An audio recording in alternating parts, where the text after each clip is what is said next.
Next, 19th type of nail is 19th type of nail is Koilonychia. Oh, sorry. Hello friends. Let us learn about the nails today. So in the last class we have learned about different types of nails, and now the 19th type of nail, which we are going to learn in this class today, is Koilonychia, which is spoon-shaped nail. So what are the causes of spoon-shaped nail? They are iron deficiency anemia, Plummer-Vinson syndrome, where you see the spoon-shaped nails. You see them in excess whenever there is excessively thin nails, they can form into Koilonychia. Then they are seen in lichen planus, sometimes syphilis, rheumatic fever. They can be seen, or they can be idiopathic. So these are the different etiology sites where you see the Koilonychia.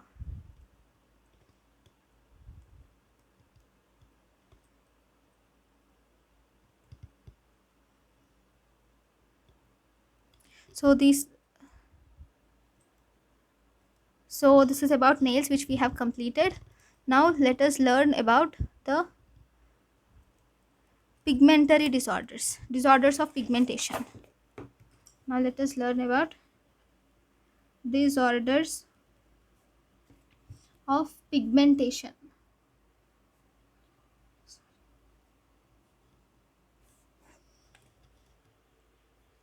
So disorders of pigmentation. In the disorders of pigmentation, first you'll have to learn about melanocytopenic, or disorders involving loss of melanocytes. So whenever there is loss of melanocytes, in which disorders do you see loss of melanocytes? So this is seen in vitiligo, pybaldism, Waardenburg syndrome. We will learn about each of them in this class today. Vogt Koyanagi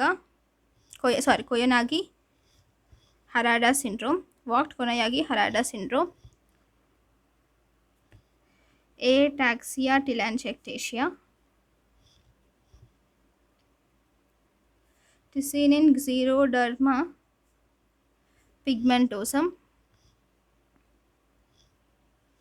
And then contact vitiligo, as the name says, contact with what? With monobenzyl ether of hydroquinone. Okay, so all these will cause melanocytopenic or disorders or with loss of melanocytes. Okay, here there is loss of melanocytes. So first in this chapter, in this we learn about melanocytopenic or disorders involving loss of melanocytes. So in this we will learn about the first disorder is vitiligo. Okay, what is vitiligo? Vitiligo is relatively common disorder, which we see it in our daily life also. And what is the cause of this vitiligo? Vitiligo is seen in autoimmune. It is an autoimmune condition. Then it is seen due to complete or partial loss of epidermal melanocytes. It is due to complete or partial loss of epidermal melanocytes. Okay, where is it seen? It is seen in second or third decade of life. It usually affects all the races. Here you will see flat, well defined macules or patches which are milky white in color. Okay, because of absence of melanin here, because there is no melanocytes, there is absence of melanin, leading to this.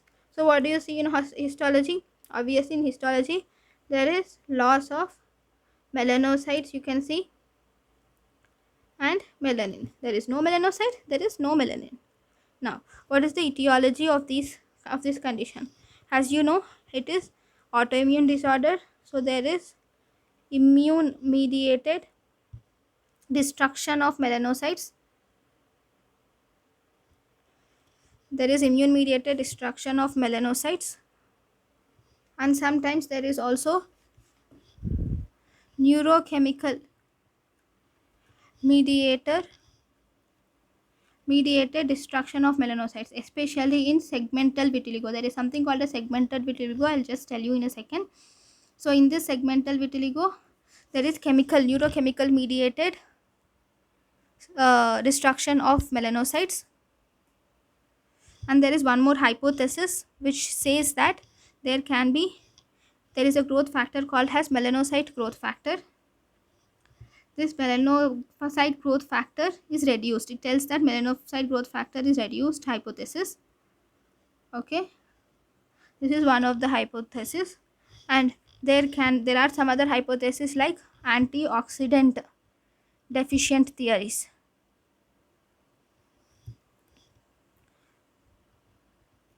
And one more theory is melanocyte destruction by intermediate metabolites of melanin synthesis.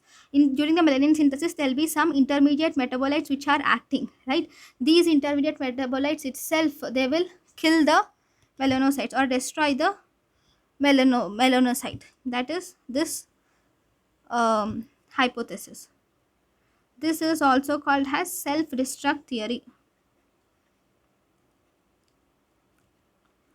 This is also called as self-destruct theory. So it can be due to oxidative stress, it can be due to all these theories. There are all these theories. According to these theories, it can be autoimmune, can be growth factor, it is antioxidant bodies, all these. If it's an autoimmune process, then there should be some predisposing factors which can lead to this.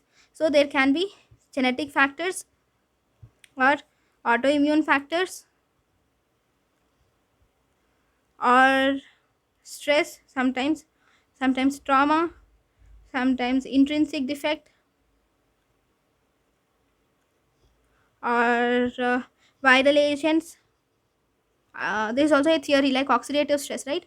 Oxidative stress, all these can lead to melanocyte death, leading to vitiligo. Here what do you see? Here, as I have said, there are patches of oval depigmented patches are seen anywhere over the body.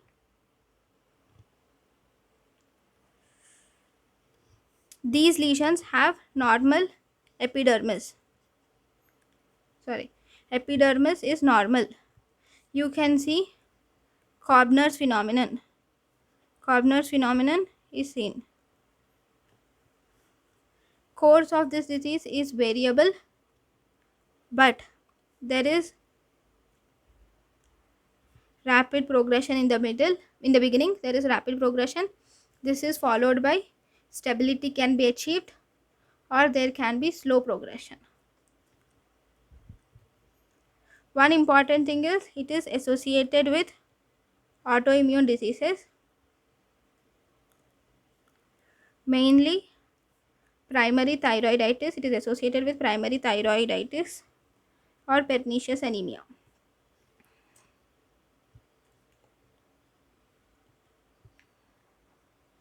Okay. Now, types of vitiligo. Vitiligo can be of two types. One is segmental vitiligo, second non-segmental vitiligo. Okay. In segmental vitiligo, it is unilateral, involves a long particular dermatome. As I have said, this is neurogenic hypothesis. Then neurogenic or neurochemical hypothesis. Okay, then non-segmental can be localized or generalized, right? Localized can be again focal. Focal is it involves only few lesions, or mucosal, which involves mucosa. Okay, these are localized non-segmental lesions. Then generalized are types. I'll just video this. I'll see it in the next page. So if you see generalized are mainly of two types. One, which is called as vitiligo vulgaris, which is most common, and you see bilateral symmetrical lesions. Okay, the second type is acrofacial. In this acrofacial, you'll see hand, feet, and face involvement. There is also a variant of acrofacial which is called as lip tip type. It is lip tip type. Okay, where the lips are mainly involved.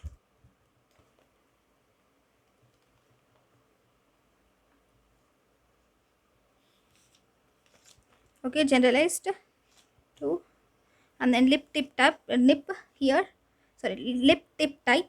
Here there is involvement of lips plus tip of penis. Here tip is tip of penis or nipple. Okay, that is acrofacial in that lip tip type. Okay, there is third one in generalized. This is first, this is second, this is third, which is vitiligo universalis. What does this vitiligo universalis states? This vitiligo universalis is associated with autoimmune disorders.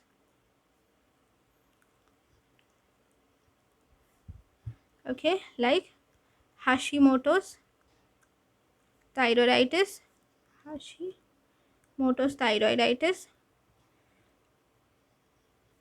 diabetes mellitus, pernicious anemia, alopecia areata. Then, what are the different associations with this?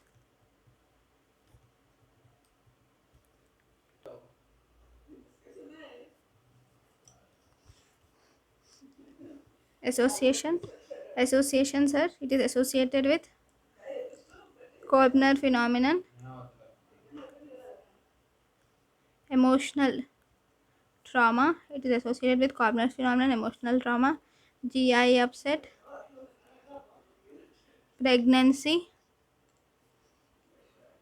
parturition, surgery,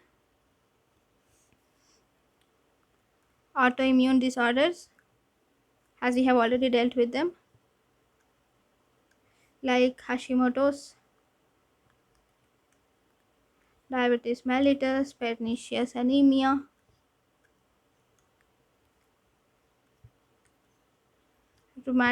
rheumatic disorders, right? And then it is associated with malignancies like malignant melanoma and gastric carcinoma. So these are the different conditions where this vitiligo is associated with. Now, diagnosis of vitiligo. Diagnosis, one, you can do clinical diagnosis and you can use wood lamp examination. In wood lamp examination, you see increased whiteness, and you can do biopsy with DOPA staining. In biopsy with DOPA staining, you will see loss of melanocytes. All the pictures I'll show you in the next class. Right now, treatment. If you see the treatment of vitiligo, this includes 1. Topical therapy. In the topical, you can use steroids. Calcineurin inhibitors can be used. Steroids, calcineurin inhibitors, like you can use tacrolimus, pimecrolimus,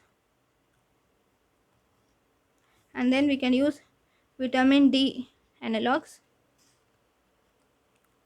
Then second, systemic. Systemic includes, we can use steroids, azathioprine, and levamisole.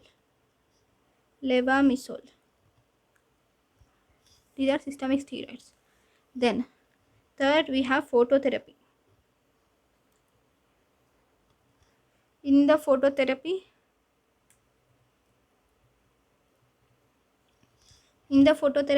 we have PUVA. That is, first you give Sorolanes. These Sorolanes first you give and followed by UVA. Okay, Sorolane tablet. This is Sorolane is nothing but Sorolane tablet you give. 1 dose followed by exposure to UVA. That is PUVA. Then if it is Puvasol, then it is nothing but Sorolane tablet should be given followed by sunlight exposure. Okay, there is one more thing, which is narrowband. Okay, I'll write it. Narrowband UVB. Here you will expose lesions to 311 nanometers wavelength, right? And then there is one more thing called as targeted phototherapy. In this targeted phototherapy, you use excimer laser. Excimer laser is used. This excimer laser will emit light of 308 wavelength, 308 nanometer wavelength. It emits light of 308 nanometer wavelength. Now, what is Sorolane? It is called as phototherapy or photochemotherapy also. Photochemotherapy. Okay. Sorolanes, these act by, mechanism of action is they bind to DNA. Okay. They are of and destroys them. They are of 2 types. One is natural Sorolane. Second type is synthetic Sorolane. Natural Sorolane is example 8-methoxysorolane. 8-methoxysorolane. Sorry, Sorolane is LEN. Sorry, bad at spelling mistakes. Okay, this Sorolane is derived from seeds of Ammi majus. This is a plant. Through this plant the seeds are derived. Then if it is synthetic, it is trimethoxysorolane. Okay, this Sorolanes, if you see, how are you going to administer it? Route of administration, you can either give systemic route or you can give topical route. The Sorolanes can be given either systemically or topically. If given systemically, then you will have to wait for 2 hours and then expose to light. If this is given topically, then you will have to wait for 30 minutes and then you will have to expose it to light, expose the lesion to light. These two can be given every alternate day. And exposure to sunlight is mostly preferred.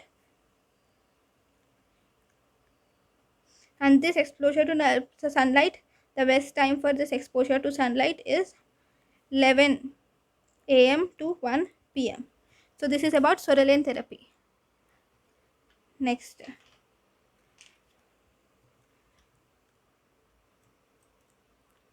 Next, you can go to surgical treatment. When do you do surgical treatment.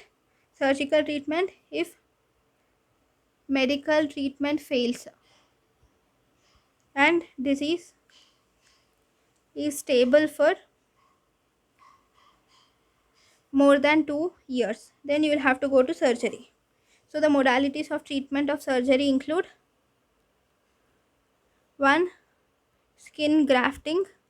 In the skin grafting, you can use either ultra thin partial thickness skin graft can be used,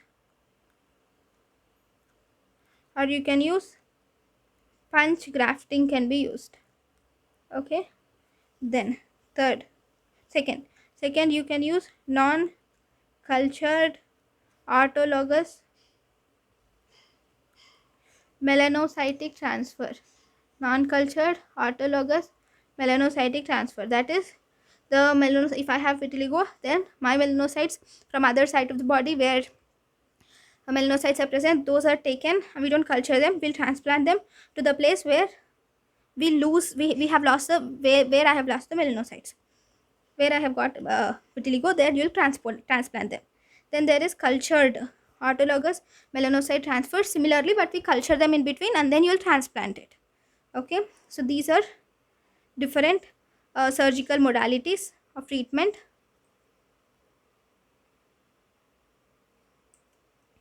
So I have told all the different types of treatment. Now, but which treatment do you select for what, right? That is mostly important. So summary, if you see, of the whole treatment. So this is based on the type of the problem. If the problem is stable, or it is segmental, or lip tip type, it is lip tip type, segmental type, and if it is stable, then you can use UVB, or you can use PUVA, and you can use autologous skin transplantation. Why? Because it is segmental, right? Only in the particular segment. So as a result, after doing skin transplantation, that completely cures the disease. Then the second type is if it is rapidly progressive. Think that the patient is rapidly progressive, the disease is rapidly progressive, it just involved the whole body within most of the part of a body within 3 months or 4 months time, then it is rapidly progressive. In such case, you should give short course of steroids, or you can give levamisole as immunomodulator.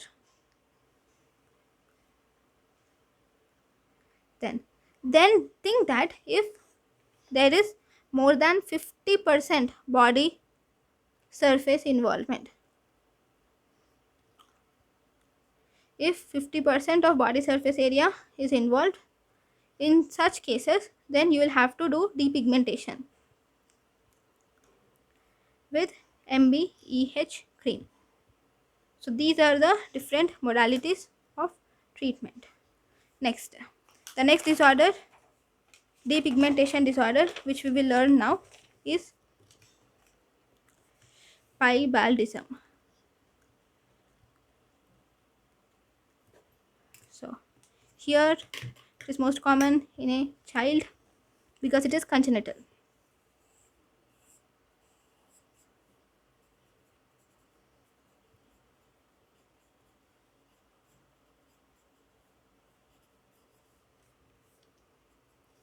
Okay, here you see I'm drawing the lesions with light yellow color. Okay, hypopigmented areas you will see. Okay, and you will see forelock, white forelock. This is the skin, right? This is the hair, sorry, this is the hair, but at a part of hair which is there, that becomes white in color. Think that this is white color because I can't show you the draw white color, so I'm drawing with orange color. So there is white forelock at the center. So if you see, one, it is congenital with white forelock. Okay, it is congenital, there is white forelock you can see, and there will be stable dorsal pigmented stripe on back, and it is also associated with large C. All this is hypopigmented macule. In that, in the middle, you will see hyperpigmented area, a little hyperpigmented area, that is seen in pibaldism. Large hyperpigmented macules are seen. Macules in center of center of hypomelanotic areas. At the center of hypomelanotic areas, you will see macules which are hyperpigmented. Just even watch the video which is which shows all the images of dermatology, that makes you clear all these concepts.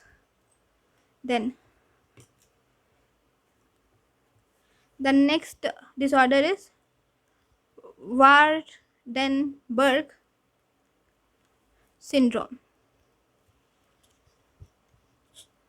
So what do you see in this Waardenburg syndrome? In this is also a boy.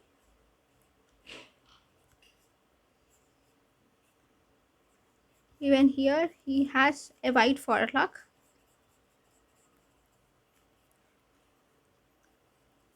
Okay, even here the boy has, here there is white forelock. This is white forelock, and along with that the boy here has heterochromia eyes.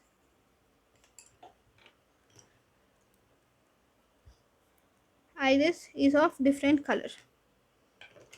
So I'm drawing one with blue and the other with a little greenish tinge. Okay. Now, the first is there is white forelock. Forelock is nothing but a patch of hair which is white in color. Only a patch of hair. The rest of the hair will be normal black colored. Then there can be white macules. I didn't show it in this figure. Okay. Then there is iris heterochromia, and you will see increased intercanthal distance. Intercanthal distance is the distance between the two eyes. This is increased intracanthal distance. Then the most important is, it is the most common cause of congenital deafness. This is about Waardenburg syndrome. Next, the last syndrome which we are going to learn now is ataxia telangiectasia. Okay, ataxia telangiectasia. So here there are some important points. One is there is ataxia, so there is cerebellar ataxia. There is telangiectasia, that is widespread mucocutaneous telangiectasia. And then there are white patches and premature graying of hair. Okay, this is mainly identified by the eye. In the mucocutaneous telangiectasia means that there are telangiectasia in the eyes. I'll just draw the telangiectasia of the eye.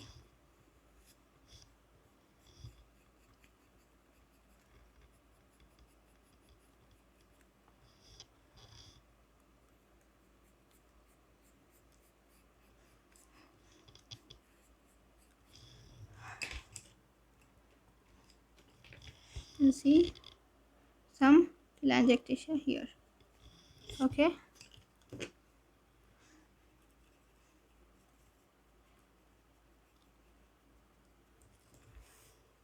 So this is about ataxia telangiectasia. Then the next disorders are, we have completed now the disorders involving the loss of melanocyte. Now there are some disorders where melanin is decreased. Melanocytes are normal, but here the melanin is decreased. So the disorders